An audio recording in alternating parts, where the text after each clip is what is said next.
näyttämään. Tämä on nyt Tarjan 15 Minutes in Fame. Kyllä. Hyvä yleisö. Minä olin Himoksen juhannusfestivaalilla ja siellä piti yleisölle jakaa tämmösiä... Ai te olitte kanssa. No nyt muista, sitä oksennusta siivottiin pitkään, joo. Kyllä. Ja minä jaoin siellä, kuulkaa, tällaisia kesäkumeja, eli spärdäreitä, sanoin ihan ruotsiksikin. Kyllä. Aivan siellä. Tytöt, nyt kun teitä katoin ja missä kunnossa ootte, niin...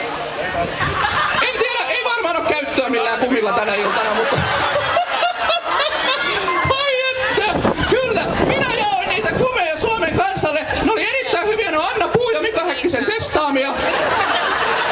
Mutta minä ajattelin, kun on tämmönen kotitalousihminen, niin oli tehnyt yhteen reijän. Että se tavallaan on vähän niinku mantelin löytäs joulupuurosta, kun saa sen leikitetyn kortsun. Ja palkinnoksi siitä ensi kesänä saa sitten tiedä, mitä teit viime kesänä potkupuvun. Mutta minulla ei ole täällä kumeja, koska tiedän, että turkulainen painaa paljaalla menemään. Minulla on kettukarkke. Olkaa hiljaa nyt, huumenuoret. Näin, minä sanon, mä katon teitä lapset siinä eturivissä, niin ruumiillinen kuritus takaisin kouluun. Kyllä, kyllä. Jos olisin sillä puolella, niin huitaisisin heti.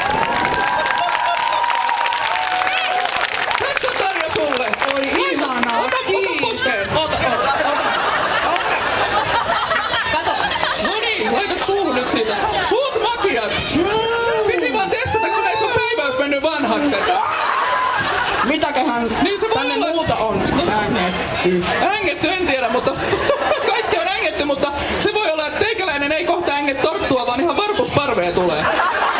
Hyvä yleisö! Mä lähdin pyörtyilemään tonne sivulle. Kiitos Tarjalle, raikuvat aplodit! Kiitos Ihanaa!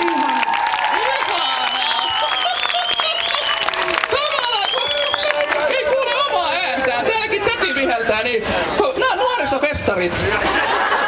Sinä oot kuule samalla tavalla kuin minä iltapäivän puolella.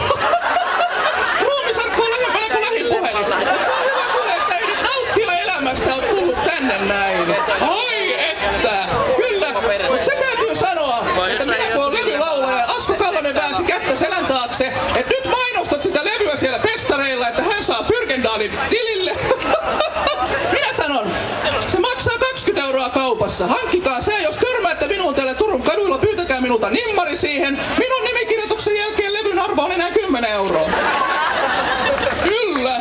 Se oli semmoista hurttia huumoria ja uponnut ihan kaikkiin. Sielläkin herra tuntuu olevan, että kun ei uponnut vitsi, niin taidat olla Suikkilasta. Minä olen se henkilö, joka Suikkilan nosti maailman kartalle pallivahan lisäksi. 10 uutisten kevennyksen. Ootte sitten Suikkilasta? Pallivahasta! Nyt tunnistan! Tämä kaveri on hakannut minut! Siinä keltahampainen poika! Nyt loppu se tupakan poltto! Jos kohtaat tätä, nyt sammutat sen savukkeen! Ja tänään festareilla, kuka kohtaa tämän pojan, niin rajusti turpaa vaan! Kyllä! Tälle onnettoman näköiselle pojalle, sitten jos joka on vähän ujompi, niin tytöt voi tarjoa lohtutorttua! Kyllä se näin on! Mitä huusit? Et mitään! Ei se mitään! Siinä on sulle! Olo on kuin penkkareissa, mut sen sai tuo blondi takarivistä kyllä. Ai ihanaa! No hyvä yleisö! En minä oo tullut tänne sen enempää jaulamaan, kun ei tätä jaksa kukaan kuunnella, en minä itsekään. Kohta soitetaan musiikkia, mutta täällä saanko esitellä